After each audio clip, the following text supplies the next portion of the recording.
Back on the Young Turks. Now I want to talk to Dan Gross from Newsweek about an article he's written called Rules of the Jungle, Wall Street Bonuses Won't Go Quietly. As you might imagine, I have a lot to say on this. Dan, welcome back to the Young Turks. Oh, good to be here. First off, what happened? I thought Ken Feinberg was on the case and that we were going to cut some of the CEO compensation, that everything was solved. Well, no? he did, I guess, crack down. Basically said that at those 7 companies, Bank of America, Citigroup, AIG, these companies that are basically wards of the state, companies that wouldn't be able to pay their bills and keep current on their debt unless they had, tens of billions of dollars in government aid. He went in with a pencil and said, okay, here are your top 25 earners. Here's what they made last year. This is how much I think they should make this year.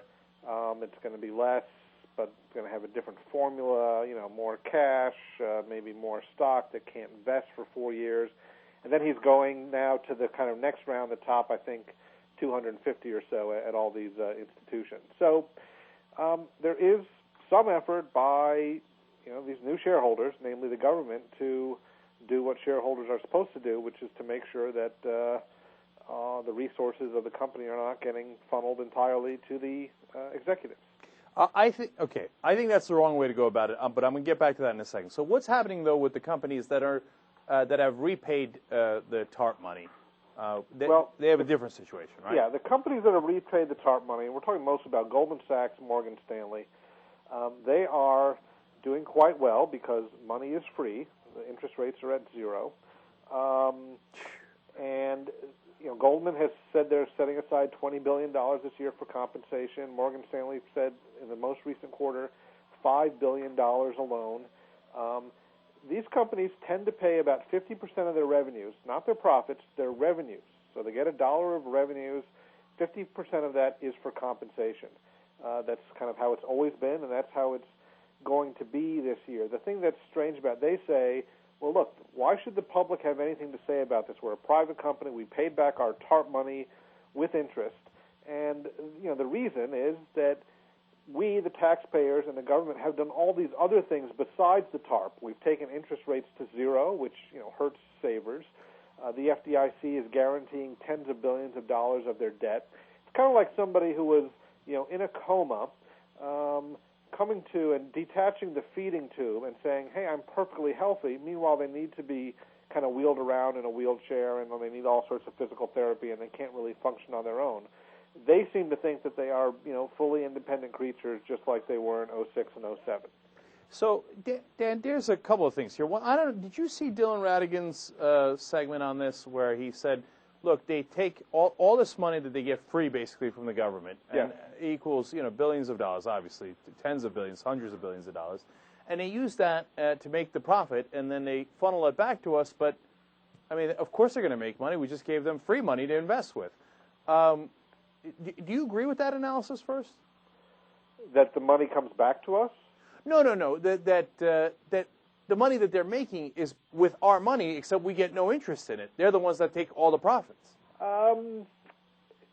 It's not. I wouldn't say Goldman Sachs and Morgan Stanley right now are using our money. However, they are benefiting disproportionately from the programs that the government put into place to deal with the screw-ups of the financial system. You and I cannot borrow money from anybody at 0%. If we could, I would venture that we could start a pretty profitable bank. We could take that money and buy stocks or buy bonds, or lend it to people and make a ton of money. So, the 0% interest rate that the Fed is giving them, it's not our money per se, right? But it has the fact that interest rates are at 0% has all sorts of impacts and imposes all sorts of costs on the rest of us. But that's exactly what I'm getting at here. If the federal government gave me, $70 billion, $35 billion, whatever it is, and said, here, you get it at 0%, and then I get to keep all the profits, well, that's a fantastic deal. And the reality is, if an investor goes in, and this is a point that was made recently, for example, Warren Buffett got a great deal on Goldman Sachs. When they were having the troubles, he bought in, he made $5 billion. Did we make $5 billion from Goldman Sachs? We made I think we got to differentiate between a couple things. The TARP money, we took stock in Goldman They paid us back. We got a 5% interest rate on that, whereas Buffett got a 10% rate, and then we got some warrants that they paid back. But there are other things that Goldman is doing. For example, the FDIC, which is the Deposit Insurance Corporation that protects bank deposits, stepped in and said to financial companies, you know what, you're having a tough time issuing debt on your own. We will guarantee that debt, which meant that financial companies could borrow at, say, 2% instead of 6%. And Goldman, which really wasn't even a bank until very late last year, issued 20 or 30 billion of dollars of that type of debt, something that saved them literally hundreds of millions of dollars over the course of the year. So that is a form of subsidy. It's not a direct subsidy, but there are a bunch of programs like that that were set up to benefit the financial sector. That Goldman, being a little smarter and savvier than most of its colleagues, has kind of used to a heavy degree. Dan, let me touch on one other part of that before we get to the systemic problems here. I'm talking to Dan Gross of Newsweek. He wrote Rules of the Jungle, Wall Street Bonuses Won't Go Quietly. And that's the issue of the $13 billion that went to Goldman Sachs through AIG. That was just on a bet, right? They had a nice little side bet going on, and the American people paid off 100% of that bet, which I think was absolute insanity. Now, when you get $13 billion essentially for free, doesn't it make it easier to set aside $20 or $23 billion in compensation for your executives? Absolutely. Isn't that our money? Right. You're talking about the credit default swap. So Goldman Sachs bought insurance on debt from AIG, right? The credit default swap means if some debt that you hold goes bankrupt, AIG pays off. So it's insurance on debt.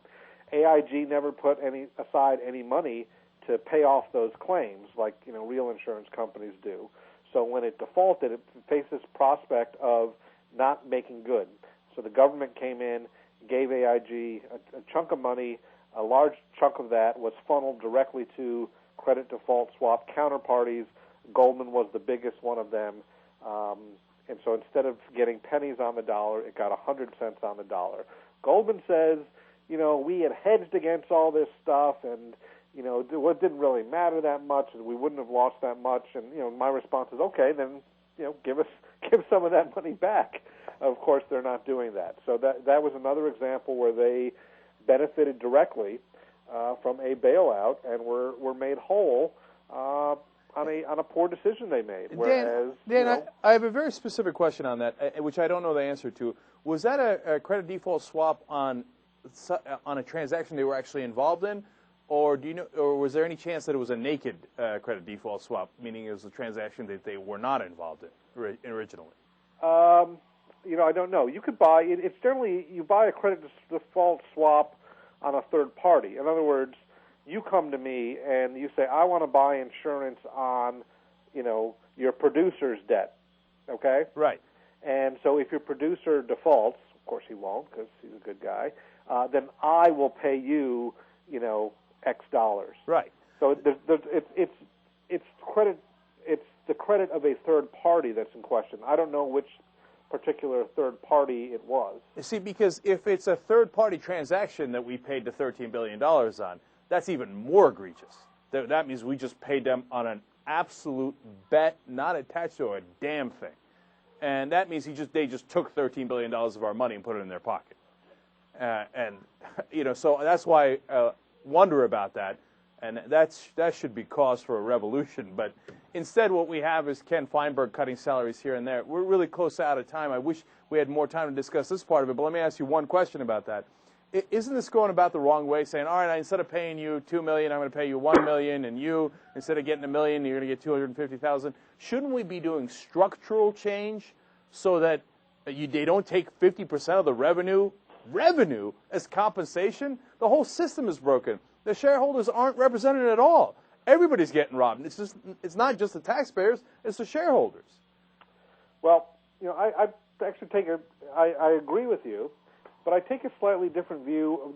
These companies that we're talking about, AIG, Bank of America, Citigroup, GMAC, Chrysler, these are basically, failed kind of zombie companies that we're trying to keep them alive so we can find someone to take it off our hands, to wind them down, to break them up, to find someone who will take the pieces and essentially get rid of them. So these are not, even if we were to try to make this a model for the rest of the industry, it wouldn't follow, because these are sort of the crippled companies, and any change of compensation would only be done because they can't function on their own. No, but that's what I'm saying. I think we got to change compensation for everybody, and it's not the government setting rates. I don't want to do that at all. I want the government to set rules where the shareholders are actually empowered, so that they don't have their money consistently robbed by the people running the company. The point of my article was that, sort of good luck with that, because no matter what we do, and this is what you have to, we're dealing with different types of people. All that matters for people who work at investment banks is getting paid. Of course, okay? Of course. It's not, they don't want a gold star. They don't look at their ratings. People in other industries have different types of motivations. This is all about compensation, and whatever system is set up, they will find a way to channel compensation to them. The public shareholders, people get stock, right? But the public shareholders, the outside, they're just not.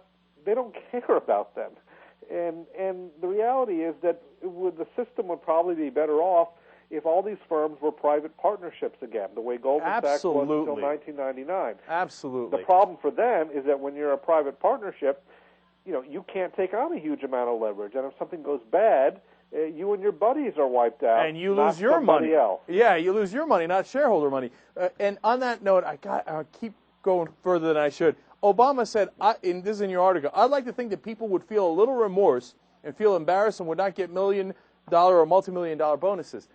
Is he kidding, or is he serious? I mean, I think he may be serious, but of course he's got it. But he can't be that. My point was, shame and these are bankers we're talking about. But he can't be that naive, Dan. I mean, he can't think that, if I just shame them, that they'll do the right thing. Doesn't he understand he has to change the system? That they're waiting on them being embarrassed is a ridiculous proposition. This question of, is Obama a hopelessly naive person, or is he sort of, singularly some sort of genius who has this brilliant long-term plan?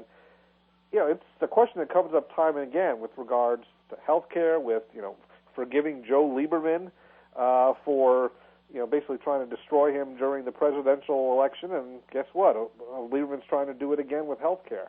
So I don't know. I don't know if it's sort of willful, he's trying to be sort of above the fray, conciliatory because that's how he rolls, or because he's genuinely not aware of the true character of many of the people he's dealing with. That is a fundamental question. Dan Gross from Newsweek, thanks so much for joining us. As always, really appreciate the conversation.